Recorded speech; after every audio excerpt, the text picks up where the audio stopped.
Baik, bismillahirrahmanirrahim. Assalamualaikum warahmatullahi wabarakatuh. Waalaikumsalam warahmatullahi wabarakatuh. Alhamdulillah alladzi ikhtara min ibadihi wa mayyazahum bihidayati wa azzahum binabiyyi wa akramahum bihabibih wa salatu wa salamu ala asrafil anbiya sayyidina wa habibina wa syafi'ina wa qurrati a'yunina wa maulana Muhammad wa ala alihil mutahharin wa ashabihi at-tayyibin wa tabi'ina lahum bi ihsanin ila yaumiddin. Allahumma ya rabbana warzuqna ilman nafi'an wa amalan mutakabbalan. Allahumma ya rabbana ij'alna min khiyari ummati waj'alna ya rabbana min ahli al-ilmi wal khair waj'alna ya rabbana min ahli al-ilmi wal khair waj'alna ya rabbana min ahli al-ilmi wal khair. Allahumma ya rabbana arzuqna taubatan qabla al-maut wa syahadata 'indal maut wal jannata ba'dal maut, amma ba'd. Hadirin mukarramin yang senantiasa kita muliakan dan selalu kita hormati, guru besar kita Al-Mukarram Buya Yahya dan juga Abah Saif Abu Hanifah, yang semoga Allah Subhanahu wa taala senantiasa memuliakan beliau, menjaga beliau dan juga melindungi beliau, selalu diberikan umur panjang di dalam ketaatan serta sehat walafiat, amin ya rabbal alamin. Dan juga segenap para hadirin dari Rumah Sakit Paru Sidawangi yang alhamdulillah pada kesempatan siang hari ini kita bisa berkumpul kembali walaupun dalam media Zoom, yang tujuannya adalah kita mencari ridha Allah Subhanahu wa taala, ingin menjadi hamba yang dicintai oleh Allah Subhanahu wa taala, ingin menjadi hamba yang disayangi oleh Allah Subhanahu wa taala, dan selalu mendapatkan cinta dari Allah Subhanahu wa taala. Karena sesungguhnya hamba yang dicintai oleh Allah Subhanahu wa taala adalah dia atau mereka yang mampu dengan mudah melaksanakan ibadah kepada Allah, yang mampu dengan mudah mendekatkan diri kepada Allah, yang mampu dengan mudah menjauhkan segala kejelekan dan juga kemaksiatan dalam dirinya. Alhamdulillah pada kesempatan siang hari ini, di sela-sela kesibukan kita di rumah sakit, kita masih bisa menyempatkan waktu walaupun hanya 1 jam ke depan. Tujuannya adalah untuk mencari ridha Allah Subhanahu wa taala, menjadikan diri kita semakin dekat kepada Allah, menjadikan diri kita semakin kenal dengan Allah Subhanahu wa taala.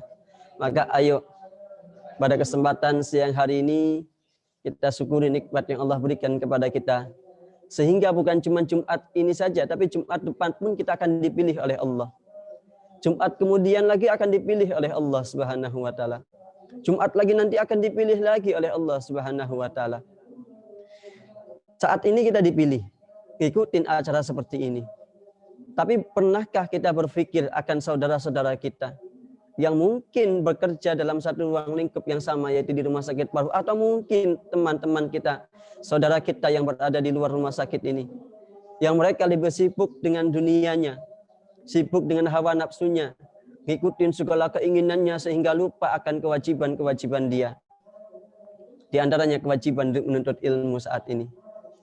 Akan tapi alhamdulillah kok kita siang ini, pada detik ini dikumpulkan oleh Allah Subhanahu wa taala, dimudahkan langkah kita, dimudahkan hati kita, dimudahkan segala urusan kita untuk menghadiri majelis seperti ini. Maka itu adalah hakikat nikmat yang amat besar yang diberikan oleh Allah Subhanahu wa taala kepada kita. Maka dengan nikmat ini kita syukuri sehingga nanti kita akan bisa bertemu lagi pada kesempatan yang akan datang. Jangan sampai kita Jumat ini bisa datang, kok Jumat depan nggak bisa datang. Kenapa? Karena Jumat ini kita tidak bersyukur kepada Allah Subhanahu wa taala. La in syakartum la azidannakum wa la in kafartum inna adzabi lasyadid. Allah sendiri yang mengatakan, Kalau saat ini kita kumpul, saat ini kita bisa berkumpul menghadiri majelis yang mulia ini, kita syukuri dengan ucapan alhamdulillah, maka insya Allah pekan yang akan datang kita akan bisa berkumpul kembali. Baik para hadirin wal hadirat, para jamaah, para orang tua kami yang senantiasa dicintai oleh Allah Subhanahu wa taala. Setelah kita hadirkan rasa syukur kita, termasuk daripada tanda orang syukur itu adalah dia melaksanakan segala amanah yang Allah berikan kepada dia. Melaksanakan segala amanah yang Allah berikan kepada dia. Amanah kita sebagai seorang dokter kah? Amanah kita sebagai seorang pegawai kah? Amanah kita sebagai seorang karyawan kah? Amanah kita sebagai orang tua kah? Amanah kita sebagai seorang pemimpin kah? Maka itu adalah amanah-amanah yang Allah berikan kepada kita semuanya. Hakikat orang yang bersyukur kepada Allah Subhanahu wa taala adalah mereka yang mampu menjalankan amanah-amanah tersebut di jalan yang Allah ridai. Karena berapa banyak orang diberikan amanah, dikasih kepemimpinan dalam rumah sakitnya, dikasih kepemimpinan di dalam karyawannya, dikasih kepemimpinan di dalam perusahaan-perusahaannya dia. Dia khianat dengan amanah tersebut. Dia nggak bersyukur kepada Allah karena diberikan kemudahan untuk memimpin, maka pada saatnya dia akan hancur. Maka ayolah kita pandai-pandai untuk senantiasa mensyukuri nikmat Allah dengan menjaga amanah dan juga menjalankan amanah tersebut seperti yang Allah berikan, yang Allah inginkan kepada kita. Di dalam Al-Quran, Allah Subhanahu wa taala pernah berfirman. Di dalam Al-Quran, Allah Subhanahu wa taala berfirman di dalam surat An-Nisa ayat 59. Ya ayyuhalladzina amanu atiiullaha wa atiiur rasul wa ulil amri minkum. Wahai orang-orang yang beriman, taatlah kepada Allah Subhanahu wa taala. Bukan cuma taat kepada Allah, taat kepada Rasulullah sallallahu alaihi wasallam. Bukan cuma di situ. Akan tetapi kita juga dituntut oleh Allah untuk taat kepada pemimpin kita. Baik pemimpin dalam rumah tangga, baik pemimpin di dalam perusahaan kita, baik pemimpin di dalam desa wilayah kita, pemimpin dalam kecamatan kita, pemimpin dalam kabupaten, sehingga nanti pemimpin dalam suatu negara, kita pun harus taat saat itu. Ati Allah wa ati Rasul wa ulil amri minkum. Terkhususnya saat ini kita berada dalam satu lembaga, dalam satu perusahaan, dalam satu yayasan misalkan. Maka saat inilah kita harus taat, patuh kepada pemimpin kita. Mungkin ada namanya manajer di situ, mungkin ada namanya pimpinan perusahaan di situ. Maka termasuk daripada tanda iman kita adalah kita patuh dengan mereka. Dalam ayat lain Allah Subhanahu wa taala mengatakan qad aflahal mu'minun. Sungguh telah beruntung bagi orang-orang mukmin, orang-orang yang beriman. Lagi-lagi orang beriman yang disebut. Ya ayyuhalladzina amanu, wahai orang beriman dalam ayat sebelumnya. Ayat setelahnya qad aflahal mu'minun, telah beruntung orang-orang yang beriman. Lagi-lagi orang beriman. Maka keberuntungan itu senantiasa menyertai mereka yang senantiasa meningkatkan keimanan dia. Dan merupakan salah satu cara meningkatkan iman kita adalah yaitu dengan cara menaati pemimpin kita. Ya. Qad aflahal mu'minun, telah beruntung bagi mereka orang-orang yang beriman. Yang seperti apa? Di dalam ayat selanjutnya disebutkan berbagai macam kriteria keberuntungan bagi orang-orang mukmin itu. Di antaranya adalah walladzina-hum li amanatihim wa ahdihim ra'un. Di antaranya adalah kriteria, ciri, tanda orang mukmin yang beruntung adalah ada dua. Walladzina-hum li amanatihim wa ahdihim ra'un. Yang senantiasa menjalankan amanah. Yang pertama, menjalankan amanah adalah di saat dia dikasih tugas dijalankan dengan baik. Suruh datang tepat waktu, dia datang tepat waktu tanpa pernah terlambat. Itu loh, amanah dia itu seperti itu. Kemudian ciri yang kedua adalah wa ahdihim ra'un. Ketika dia berjanji, membuat janji dengan seseorang, ayo saat ini kita akan adakan rapat pada siang hari misalkan. Datang dia dengan rapat tersebut. Di dalam perjanjian-perjanjian yang lain pun dia ikuti janji itu, dia tepati janji itu. Maka dua ciri ini bagi orang mukmin yang senantiasa menepati janjinya dan juga menjalankan amanahnya dengan baik, maka dia adalah orang mukmin yang beruntung. Loh, keberuntungan apa yang akan kita dapatkan saat itu? Keberuntungan seperti apa yang akan kita dapatkan di saat kita memenuhi dua kriteria ini? Maka keberuntungan di atas keberuntungan bagi mereka yang bisa menjalankan amanah dan juga menepati janji mereka. Yaitu mereka akan mendapatkan surganya Allah Subhanahu wa taala. Kalau boleh jujur Bapak Ibu, Masya Allah, kita sholat buat apa sih kan gitu. Kita nanti bulan Ramadan sebentar lagi berpuasa, buat apa sih tujuan kita? Di saat Idul Fitri mengeluarkan zakat, kita buat apa sih tujuannya? Tujuannya satu, yaitu mendapatkan ridha Allah Subhanahu wa taala, dan juga tidak lain untuk bisa masuk ke dalam surganya Allah Subhanahu wa taala. Maka keberuntungan ini akan menjadikan kita bisa masuk ke dalam surganya Allah Subhanahu wa taala.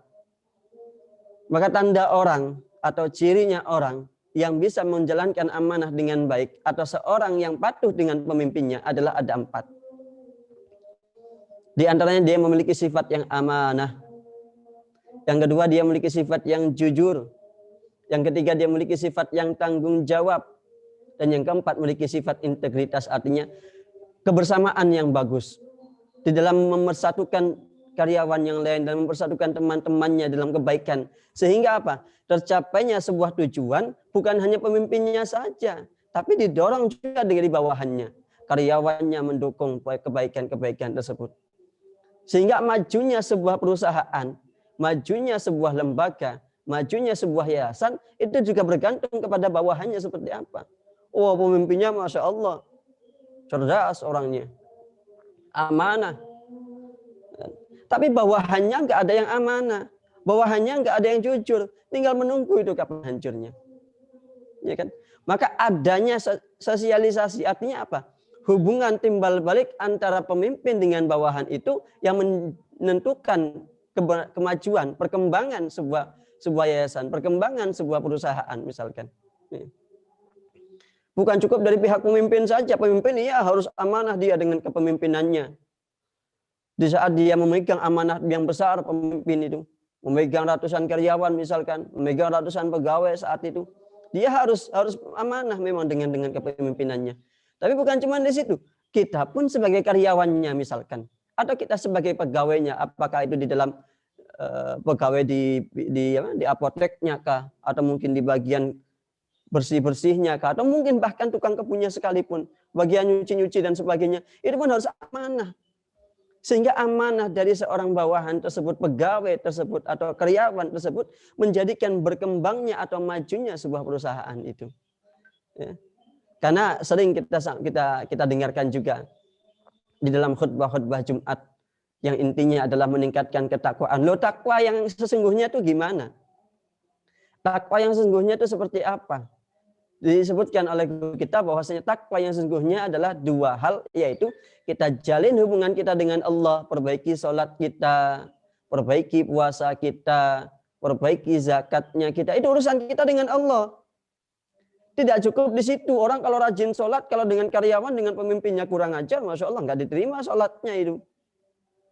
Maka ketakwaan yang sesungguhnya yang dikatakan oleh Allah, yang dimaksud oleh Allah Subhanahu wa taala adalah, yaitu di saat kita mampu menjalin hubungan kita dengan Allah dengan baik, sholatnya khusyuk, puasanya Masya Allah, menghindari segala hal yang haram, zakatnya kita keluarkan sesuai dengan ukurannya. Maka di samping itu apa? Kita jalin hubungan baik dari kita dengan sesama manusia. Di rumah kita punya orang tua, di rumah kita punya anak, di rumah kita punya saudara, di rumah kita punya banyak tetangga saat itu. Itu di rumah kita perbaiki hubungan kita dengan mereka. Kita perbaiki hubungan kita dengan beliau-beliau. Maka yang punya anak kok yang kemarin sempat bentak-bentak dengan anak misalkan, sempat marah-marah dengan anak misalkan, tanpa ada sebab, ayo kita perbaiki hubungan kita dengan anak-anak kita. Karena itu tanda takwanya kita. Percuma Bapak Ibu, saat kita mampu sholat malam sama Masya Allah ribuan rakaat, ratusan rakaat sholat malamnya. Bahkan kalau doa itu sampai nangis, tapi sama anaknya saat itu aniaya. Anaknya ditelantarin, pendidikannya nggak pernah diperhatikan. Loh, itu percuma. Sholatnya nggak diterima oleh Allah Subhanahu wa taala. Itu bukan orang bertakwa yang sesungguhnya. Nah, saat ini posisi kita adalah dalam sebuah perusahaan. Misalkan, atau dalam sebuah yayasan, atau dalam sebuah lembaga. Apa posisi kita saat ini? Oh, kita pemimpin. Oh iya, kita pemimpin. Maka di saat pemimpin itu kita mampu menjalin hubungan baik kita dengan bawahan kita. Bukan saat kita memimpin kemudian semena-mena loh, enggak. Kullukum ra'in wa kullukum mas'ulun an ra'iyatihi, kata Nabi Muhammad. Setiap dari kita pemimpin. Wa kullukum mas'ul, dan nanti akan dipertanyakan dengan kepemimpinan kita saat itu. Dipertanyakan kita. Kita membawahi beberapa karyawan, ratusan karyawan. Loh, itu pemimpin, itu akan ditanya. Ratusan karyawan itu kemana? Dan sama di saat kita pun sebagai seorang karyawan, sebagai seorang pegawai misalkan. Kita pun akan ditanya. Kita memimpin terhadap tugas kita sendiri. Sudahkah kita menjadi orang yang amanah saat itu? Sudahkah kita menjadi orang yang benar di dalam menjalankan tugas? Sudahkah kita bersikap jujur di situ? Ya. Maka 4 hal ini yang akan kita sampaikan secara perlahan. Ya. Yang pertama adalah amanah. Amanah itu apa, Bapak Ibu? Amanah itu adalah menjalankan tugas kita sesuai dengan yang diperintahkan. Contoh, kita dituntut oleh kantor masuk jam 7 pagi. Masuk jam 7 pagi. Loh, di saat kita masuk sebelum jam 7, maka kita sebut sebagai orang yang amanah. Disebut sebagai orang yang amanah. Tapi di saat kita dituntut masuk jam 7, kok ternyata kita masuk kantor jam 8 pagi, oh itu sudah dusta dia. Nggak amanah dia. Dan awas, bagi orang yang nggak amanah, nggak ada tempat bagi dia kecuali di nerakanya Allah Subhanahu wa Ta'ala. 3 tanda orang munafik. Di saat dia diberikan amanah, khianat. Di saat dia punya janji, dia ingkari. Di saat dia ngomong, berdusta. Loh, ini 3 ini kalau ada dalam diri kita atau ada dalam diri seorang pegawai, seorang karyawan, seorang pemimpin, maka tidak ada tempat bagi dia kecuali di nerakanya Allah Subhanahu wa Ta'ala. Dan ingat, orang munafik dalam nerakanya bukan neraka biasa. Paling bawahnya neraka, fid darkil asfal, disebutkan dalam hadis. Darkil asfal itu apa? Jadi neraka itu bertingkat-tingkat, Bapak Ibu. Tingkatan paling ringannya neraka itu di saat kita menginjakkan kaki kita, maka yang mendidih itu ubun-ubun kita. Itu tingkatan neraka yang paling ringan. Lalu bagaimana orang munafik saat itu? Darkil asfal, tingkatan yang paling dalam, bahkan lebih dalam daripada itu semuanya. Jadi yang pertama yaitu adalah amanah. Amanah itu adalah menjalankan tugas kita sesuai dengan apa yang diperintahkan. Di mana tugas kita saat itu sebagai dokterkah yang harus menolong seorang pasien saat itu? Ya, kerjakan dengan sepenuh hati kita. Di saat jam kerja kita saat itu. Jam kerja kita itu dari jam 7 sampai jam 4 sore misalkan. Ya sudah, masuk jam 7, pulang jam 4 sore. Bukan cuma dari jam 7 kemudian nanti jam 3 sudah pulang atau mungkin jam 2 sudah pulang saat itu loh. Itu khianat dia dengan tugasnya. Kalau sudah khianat termasuk daripada orang munafik saat itu. Dan amanah ini Masya Allah, amanah ini mahal Bapak Ibu. Amanah ini mahal. Orang yang mendapatkan amanah hanyalah orang-orang tertentu. Di saat dia diberikan amanah kemudian dia khianat, maka tidak akan pernah dipercaya dia dengan orang lain.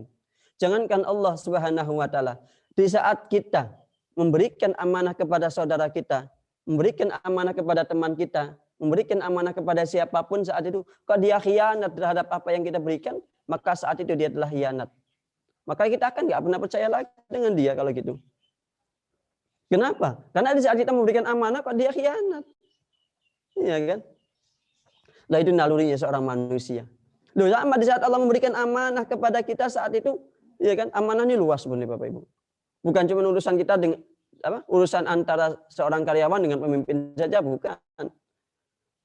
Ya kan? Amanah kita dikasih anggota tubuh dipakai buat apa, matanya kita dipakai buat apa. Orang itu kalau dikasih amanah mata, iya kan? Dia nggak boleh melihat sesuatu yang haram, sehingga apa? Dia jaga orang amanah itu dia jaga matanya, nggak melihat yang haram. Dikasih amanah tangan untuk apa? Dia pakai untuk melakukan sesuatu yang baik, dipakai sesuatu yang baik. Ini amanah dia. Punya dikasih apa, kenikmatan kesehatan kaki, dibuat apa kaki tersebut? Melangkah ke tempat-tempat yang halal saat itu, ke tempat yang bukan tempat yang dilarang oleh Allah Subhanahu wa Ta'ala. Ini amanah. Ya. Jadi makna amanah ini luas. Bukan hanya sekedar kita hanya hubungan antara kita karyawan dengan pemimpin atau pemimpin dengan bawahannya, bukan. Ya. Ditambah lagi kita sebagai seorang di dalam keluarga kita, anak-anak kita adalah anak-anak amanah saat itu. Putra-putri kita adalah amanah yang diberikan oleh Allah Subhanahu wa Ta'ala kepada kita. Kita memiliki orang tua pun, orang tua kita lah sebagai amanah yang Allah titipkan kepada kita. Bagaimana kita sikapnya dengan orang tua kita saat itu. Maka ini yang pertama Bapak Ibu. Ya. Tanda orang yang beruntung yang pertama adalah dia memiliki sifat amanah. Dan amanah ini mahal, Masya Allah. Dan yang kedua adalah jujur. Jujur ini apa Bapak Ibu? Jujur ini berkata sesuatu perkataan atau suatu omongan yang sesuai dengan kejadiannya. Itu jujur. Bapak Ibu dari mana tadi? Iya dari kamar mandi. Padahal mampir ke warung. Loh ini nggak jujur dia. Keluar dia dari tugasnya. Ditanya habis dari mana tadi Bapak Ibu dicari sama pasien. Dicari sama atasan. Dicari sama pemimpin dan sebagainya. Enggak tadi habis kamar mandi sebentar. Padahal apa? Mampir ke warung dia makan di situ. Loh ini nggak jujur dia. Kenapa? Mengatakan sesuatu tidak sesuai dengan kejadian aslinya. Jadi jujur itu kita jujur saja. Ya kan? Kata Rasulullah SAW gimana? Qulil haqqa walau kana murran. Katakan sesuatu itu yang sebenarnya walaupun itu pahit. Kita harus siap menanggung resiko. Di saat kita salah katakan, iya Pak kita salah. Iya Bu kita salah. Kalau nanti kita dimarahin, kita ditegur, kita bahkan nanti mungkin bisa jadi kita akan diberikan SP peringatan pertama dan sebagainya. Itu tanggung resiko. Kenapa? Karena kita berbuat salah. Contoh lain adalah di saat kita terlambat. Kenapa terlambat? Iya tadi macet. Padahal apa? Emang bangunnya dia telat. Loh. Itu jujurnya dia nggak ada berarti kalau kayak gitu. Di saat hilangnya sifat jujur dari diri seseorang, maka saatlah dia akan hina. Karena kemuliaan orang berada pada kejujurannya. Kita semua sepakat Bapak Ibu. Orang jujur akan dipandang dia. Kenapa? Karena orang jujur itu Masya Allah mahal. Nabi Muhammad SAW sebelum beliau diangkat sebagai seorang nabi, seorang rasul, beliau sudah mendapatkan julukan Al-Amin, artinya adalah orang yang dapat dipercaya. Sedikit kisah. Nabi Muhammad ini dulu di saat beliau mulai pertama kali berdakwah itu, Masya Allah dibenci, dimusuhin sampai pengen dibunuh sama orang-orang kafir. Tapi anehnya, suatu kejadian yang aneh, luar biasa. Di saat orang-orang kafir itu membenci, membunuh, memusuhin Nabi Muhammad, tapi mereka yakin dan percaya bahwa Nabi Muhammad adalah orang yang jujur. Kenapa? Buktinya adalah apa? Di saat orang-orang kafir ingin bepergian jauh, barang-barang berharganya dititipin kemana? Ke Nabi Muhammad. Jadi orang jujur itu adalah dia bisa menundukkan atau mengalahkan musuhnya dengan kejujurannya. Jadi orang jujur itu Masya Allah istimewa. Orang jujur istimewa. Kenapa istimewa? Karena kejujuran itu sulit didapatkan di zaman sekarang. Bahkan banyak orang saat itu menipu sana, menipu sini, macam-macam. Kenapa? Karena tidak adanya hati yang jujur, hati yang bersih saat itu. Sehingga dia berbuat itu seenaknya saja. Seenaknya saja dia. Ya. Maka ayo kita hadirkan rasa sifat kita, sikap kita sebagai seorang yang berhubungan dengan manusia lain, hadirkan saat itu sifat jujur. Hilangkan segala kemunafikan dalam diri kita. Sehingga apa? Kedepannya kita akan mendapatkan amanah itu gampang Bapak Ibu. Orang jujur akan diistimewakan oleh orang lain. Orang cerdas walaupun cerdas seperti apapun, tapi kalau dia suka bohong, tidak akan pernah dipercaya dia. Tidak akan pernah diberikan amanah dia. Kenapa? Karena suka bohong. Dan kebohongan yang kita lakukan sekali akan menyebabkan kebohongan-kebohongan yang lain. Ya. Kebohongan kita sekali kita lakukan, maka kebohongan yang lain akan ngikut. Maka jangan sampai sekali-kali kita melakukan kebohongan atau mengatakan sesuatu yang bohong. Tapi kalau jujur susah, ya memang susah. Yang istimewa, orang-orang jujur istimewa Bapak Ibu. Orang jujur itu istimewa. Memang dari awal di saat dia melakukan kesalahan sehingga apa? Makanya kenapa kok terjadinya sebuah lembaga, sebuah perusahaan itu hancur? Karena orang-orangnya nggak jujur. Orang-orang yang nggak jujur. Kalau orangnya nggak jujur itu susah. Akan ada di situ namanya, mohon maaf, dalam sebuah perusahaan ada namanya korupsi, ada namanya kolusi, ada namanya nepotisme, KKN dan sebagainya. Itu kenapa? Karena tidak adanya kejujuran itu. Kenapa dia bisa korupsi? Ya. Karena dia nggak jujur dengan keuangan perusahaan itu. Maka bencana atau musibah yang diberikan sebuah perusahaan itu karena hadirnya pegawai-pegawai atau karyawan-karyawan atau pemimpinnya mungkin yang tidak jujur saat itu, berlaku bohong, ya kan, berdusta di situ. Contoh kecilnya saja Bapak Ibu, misalkan kita punya tugas di luar kota barangkali. Biasanya kalau punya tugas di luar kota kan memang ada namanya ongkos untuk keperluan kita kan itu. Kita harus bisa bersikap jujur situ. Misalkan contoh bensin habis berapa dan sebagainya, keperluan itu harus bersikap jujur, kita rinci saat itu. Bukan di saat kita mampir ke rumah makan, kemudian kita minta nota kosongnya kita isi sendiri, loh itu bukan jujur lagi dia. Sudah nggak jujur dia kalau kayak gitu. Ya. Maka kita bersikap jujur ini yang menjadikan sebuah perusahaan itu bisa maju, bisa berkembang. Ya.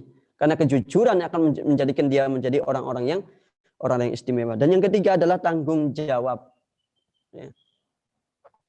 Makna tanggung jawab itu apa? Ya.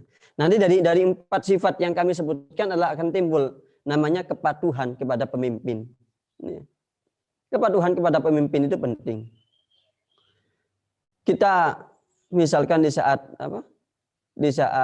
berjuang, di saat bekerja, di saat itu melakukan sebuah transaksi atau hubungan sosial dengan orang lain, di saat nggak ada kepatuhan maka akan menjadi permusuhan.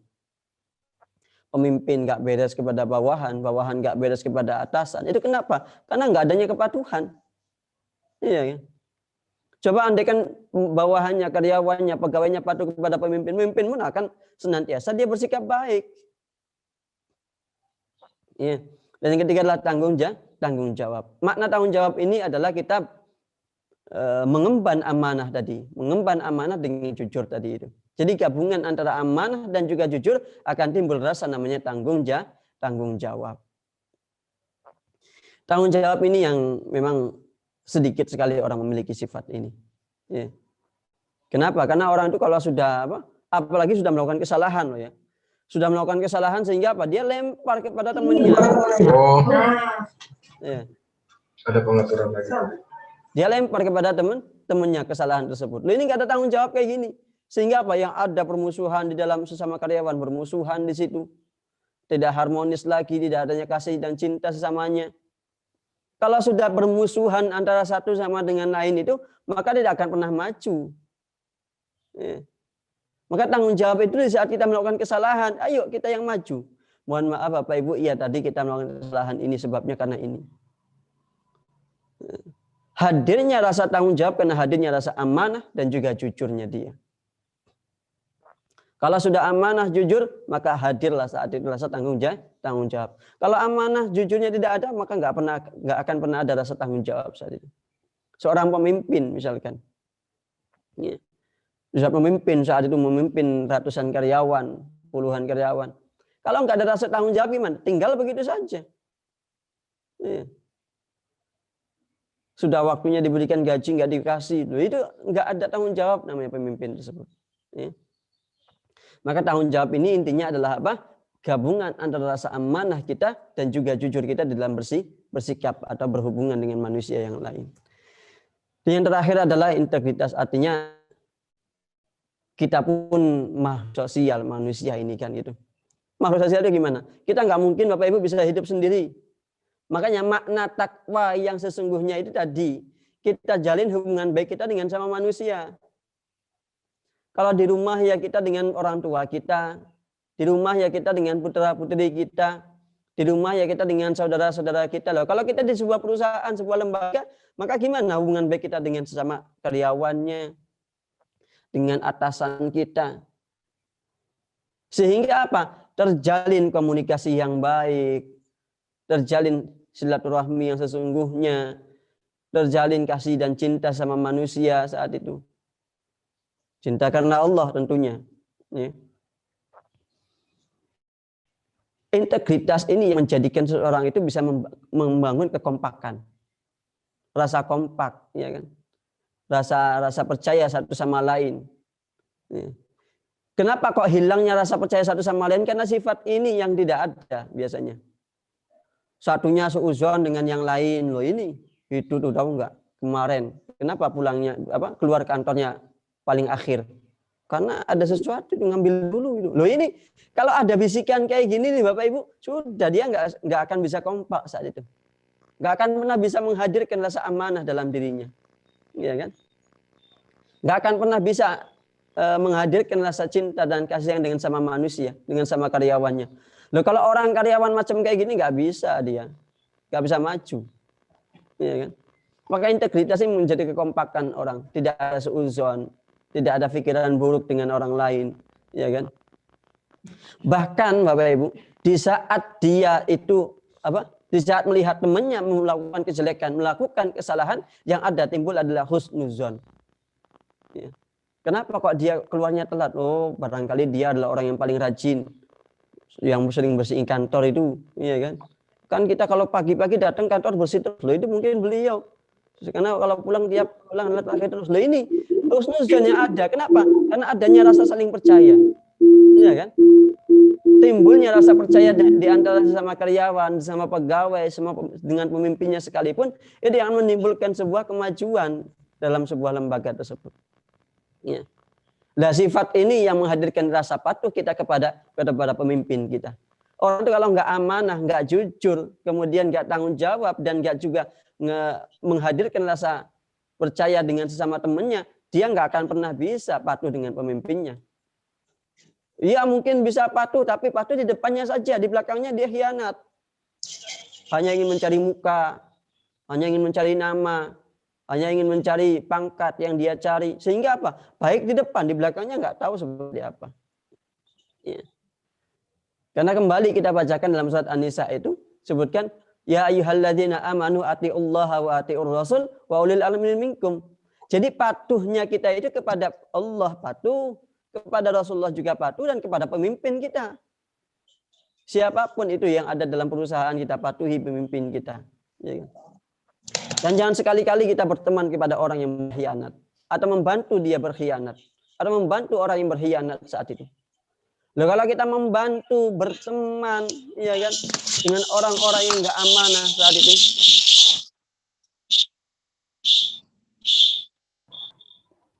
ya, kalau kita membantu berteman dengan orang yang nggak amanah saat itu,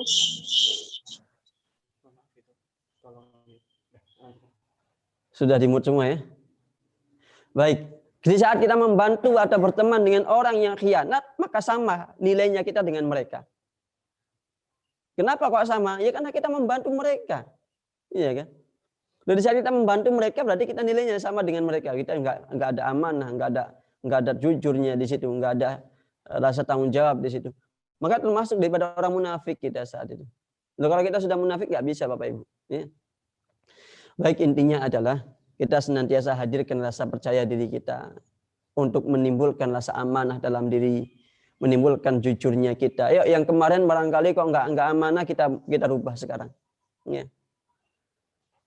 Sebuah negara, sebuah perusahaan misalkan, ya kan?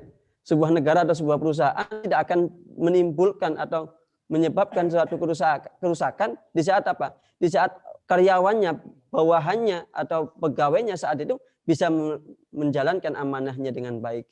Ya. Bisa patuh kepada pemimpinnya. Ya. Jadi kepatuhan kepada pemimpin ini kunci. Kepatuhan kepada pemimpin kunci kesuksesan di saat kita menjalankan sebuah perusahaan itu sendiri. Ya. Intinya ayo hadirkan rasa amanah kita, jujurnya kita, tanggung jawabnya kita, dan kekompakan kita dengan sesama, sehingga bisa menghasilkan suatu kepatuhan kita kepada seorang pemimpin yang menjadikan atau menyebabkan kita bisa bergabung dan juga memajukan perusahaan atau lembaga yang kita ikuti saat itu. Dan mudah-mudahan Allah Subhanahu wa taala menghilangkan rasa khianat, menghilangkan rasa bohong, menghilangkan sifat kebohongan kita, menjauhkan kita dari sifat dusta, menjadikan kita orang-orang amanah. Wallahu a'lam bishawab.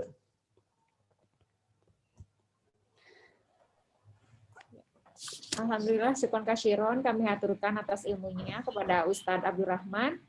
Semoga apa yang beliau sampaikan dapat menjadi ilmu yang bermanfaat.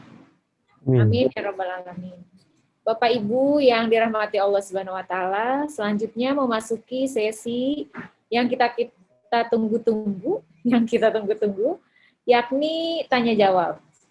Kami berikan kesempatan untuk yang bertanya secara langsung kepada Ustadz dengan mengklik raise hand di aplikasi. Silakan. Pertanyaan pertama, membacakan salam. Silakan sholawat terlebih dahulu dari siapa dan baik, silakan langsung pertanyaannya kepada Ustadz.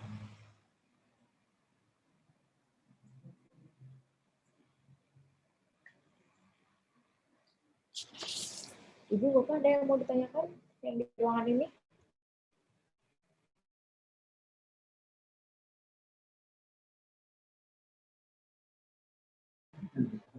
Ya. Bapak Ibu yang mengikuti link Zoom meeting ini, apakah ada yang ingin ditanyakan langsung kepada Ustadz atau bisa melalui via chat? Nanti akan saya bacakan.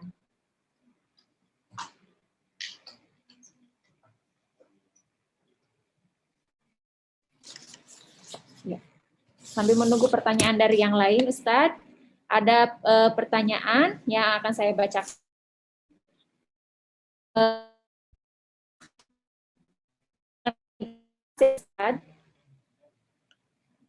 Kita konsep berkaitan yang terdiri dari konsistensi tindakan-tindakan ya. Suaranya keputus-putus, Ibu. Diulang lagi. Jadi integritas itu adalah suatu konsep yang berkaitan dengan konsistensi dalam tindakan. Nilai-nilai prinsip integritas pasti memiliki sifat jujur, memiliki karakter yang kuat. Menurut hadis dari Abdullah bin Mas'ud radhiyallahu anhu, larangan berlaku dusta karena dusta menuntun kepada kejahatan dan kejahatan menuntun ke neraka. Orang-orang yang berdusta dan hal dusta dicatat di sisi Allah Subhanahu wa taala sebagai pendusta. Pertanyaannya, apakah orang yang berdusta cukup bertaubat dengan melaksanakan sholat taubat, membaca istighfar, dan tidak mengulangi lagi, ataukah ada amalan lain untuk menghapus dosa tersebut? Ya, terima kasih Ustaz. Baik, bismillahirrahmanirrahim. Tobatnya seorang yang pendusta. Dilihat dulu Bapak Ibu, dustanya dia dusta dengan Allah atau dusta dengan sama manusia. Kalau dustanya dia dengan Allah Subhanahu wa taala, maka cukup hubungan dia dengan Allah saja. Contoh kedustaan dia dengan Allah itu seperti apa? Ya tadi. Makanya makna amanah tadi yang kita sampaikan di awal apa? Amanah yang paling kecil dulu deh. Yaitu apa? Kita memiliki anggota tubuh ini dipakai buat apa? Di saat kita memakai anggota tubuh itu untuk maksiat, maka kita telah berdusta dengan Allah. Loh, kalau kayak gitu gimana? Ya kita minta ampun saja kepada Allah Subhanahu wa taala. Dilakukan berjanji nggak akan mengulangi kesalahan tersebut, memperbaiki kehidupan kita dengan segala kebaikan. Dan itu kalau hubungan kita dengan Allah saja dustanya. Ya, artinya amanah yang Allah perintahkan dengan kita. Contoh lainnya apa? Di saat kita diperintahkan sholat, kalau kita nggak sholat, itu kan dusta dengan Allah. Maka ayo kita perbaiki sholat kita saat ke depannya seperti apa. Minta taubat kepada Allah, istighfar, minta ampun kepada Allah, kemudian kita perbaiki sholatnya tambah rajin. Ini kalau hubungan kita dengan Allah. Tapi kalau kedustaan itu berhubungan dengan manusia, kita berdusta sehingga manusia lain dirugikan, maka bagaimana tobatnya? Ada dua hal yang harus kita lakukan. Yang pertama, kita minta ampun kepada Allah Subhanahu wa taala. Minta ampun dengan kita, ya Allah, itu berdusta, kita telah menjadikan orang lain jelek dan sebagainya. Itu minta ampun. Kemudian yang kedua adalah apa? Menjadikan nama baik dia itu adalah kembali. Mungkin karena dustanya kita, iya kan?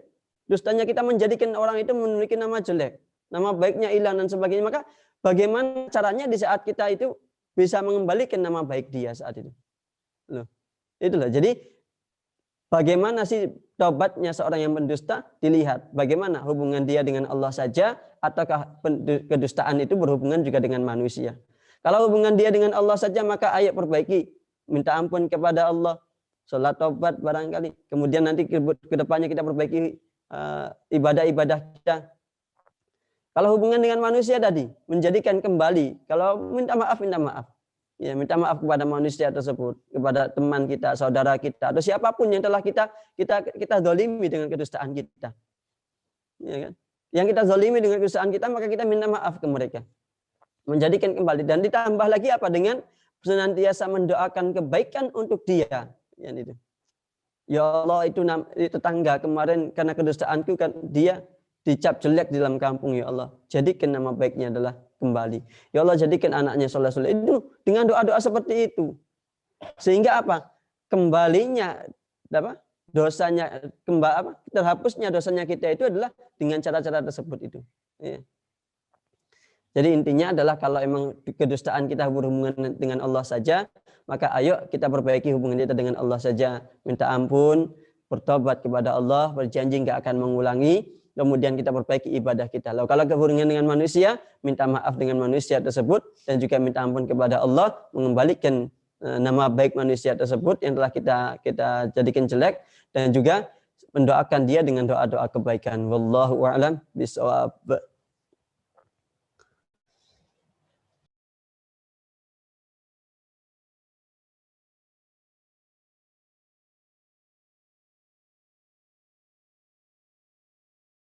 Apakah ada yang ditanyakan? Maka barangkali dari yang lain, kalau memang sudah cukup kita tutup dengan doa. Silakan.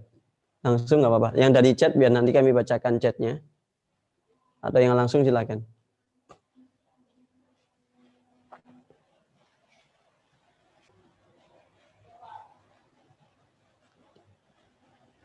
Cukup. Nggak ada lagi. Baik, cukup ya. Nggak ada yang ditanyakan. Baik, alhamdulillah. Intinya adalah Bapak Ibu, di dalam sebuah perusahaan itu memang harus hubungan antara karyawan dengan pimpinan, hubungan antara karyawan dengan karyawan, hubungan antara semuanya yang berkecimpung dalam dunia perusahaan tersebut kan itu. Ya. Itu harus baik. Sehingga menjadikan sebuah perusahaan, lembaga atau yayasan yang kita ikuti tersebut adalah menjadi baik juga. Kalau hubungan pemimpin dengan bawahannya nggak baik, atau bawahan dengan pemimpinnya nggak baik, atau bawahan dengan bawahan nggak baik, maka tinggal nunggu waktu saja. Lembaga, yayasan atau perusahaan tersebut akan hancur pada saatnya kan itu. Ya, intinya di situ. Kita bareng-bareng mohon kepada Allah Subhanahu wa taala, berdoa kepada Allah Subhanahu dengan hadirkan rasa khusyuk kita. Berdoa itu intinya Bapak Ibu adalah menghadirkan rasa butuhnya kita kepada Allah. Kita butuh kepada Allah, maka ayo kita hadirkan saat ini. Bismillahirrahmanirrahim. Allahumma salli wa sallim ala sayyidina Muhammadin wa ala ali sayyidina Muhammad. Allahumma arhamna wa la tu'adzibna wa ansurna wa la tahzulna wa afina wa la tumritna wa akrimna wa la tuhinna wa athirna wa la tu'sir alaina innaka ala kulli syai'in qadir. Allahumma ya Allah, jadikan kami adalah orang-orang yang amanah ya Allah. Orang-orang yang amanah ya Allah. Orang-orang yang amanah ya Allah. Yang Kau berikan tugas kepada kami ya Allah, baik kami sebagai pemimpin, jadikan pemimpin kami pemimpin yang amanah ya Allah. Baik kami sebagai seorang karyawan biasa, jadikan karyawan kami adalah karyawan yang amanah ya Allah. Baik kami sebagai orang yang pegawai biasa, jadikan pegawai-pegawai kami adalah orang yang amanah ya Allah. Intinya ya Allah, jadikan semua yang ada dalam diri kami ya Allah, orang tua kami ya Allah, tetangga kami ya Allah, semua yang hidup dengan kami orang yang amanah ya Allah. Jadikan semuanya orang yang amanah ya Allah. Jauhkan kami dari sifat kemunafikan ya Allah. Jauhkan kami dari sifat kemunafikan ya Allah. Jauhkan dari kami sifat kemunafikan ya Allah. Dan jadikan hati kami adalah hati ya orang yang senantiasa cinta dengan sama kami ya Allah.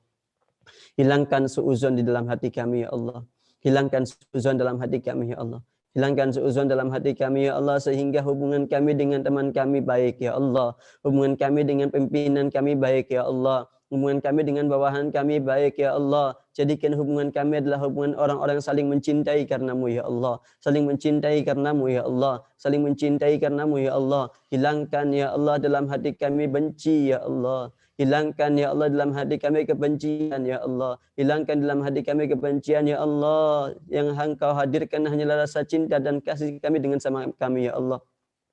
Yang Kau hadirkanlah rasa kasih dan cinta kami dengan sama kami ya Allah. Ya Allah, ya Allah, ampuni segala dosa kami ya Allah. Yang dulu kami pernah gak amanah dengan anggota tubuh kami, ampuni ya Allah. Barangkali ada di antara kami ya Allah yang pernah menggunakan matanya untuk melihat yang haram, ampuni ya Allah. Menggunakan tangannya untuk yang haram, ampuni ya Allah. Menggunakan kakinya untuk yang haram, ampuni ya Allah. Dan jadikan anggota tubuh kami adalah kami gunakan untuk sesuatu yang halal ya Allah. Untuk sesuatu yang Kau perintahkan ya Allah. Untuk sesuatu yang Kau perintahkan ya Allah kepada kami ya Allah. Jauhkan dari kami kemaksiatan ya Allah. Dekatkan kami dengan ibadah ya Allah. Jauhkan kami dari kemaksiatan ya Allah, dekatkan kami dengan ibadah ya Allah. Sehingga ya Allah Engkau menjadi cinta dengan kami ya Allah. Kami jadikan hamba-Mu yang Kau cintai ya Allah, yang Kau sayangi ya Allah, yang Kau jauhkan dari segala kejelekan ya Allah, yang Kau dekatkan dengan segala kebaikan ya Allah. Di akhir kami ya Allah, memohon ya Allah kepada-Mu. Jadikan akhir hayat kami nanti ya Allah, di saat Kau cabut nyawa kami ya Allah. Jadikan kami adalah meninggal dalam keadaan husnul khatimah ya Allah. Meninggal dalam keadaan salat kami ya Allah. Meninggal dalam keadaan belajar seperti ini ya Allah. Meninggal dalam keadaan salat kami ya Allah. Meninggal dalam keadaan belajar seperti ini ya Allah. Dan kami mohon ya Allah, cabutlah nyawa kami dalam keadaan husnul khatimah ya Allah. Iman. Meninggal dalam keadaan iman ya Allah. Meninggal dalam keadaan iman ya Allah. Senantiasa lidah dan hati kami ya Allah mampu mengucapkan kalimat agung dan mulia, la ilaha illallah Muhammadur Rasulullah. La ilaha illallah Muhammadur Rasulullah. La ilaha illallah Muhammadur Rasulullah sallallahu alaihi wasallam. Rabbana atina fid dunya hasanah wa fil akhirati hasanah wa qina adzabannar. Wa sallallahu ala sayyidina Muhammadin wa ala alihi wasallam. Walhamdulillahi rabbil alamin. Fatihah.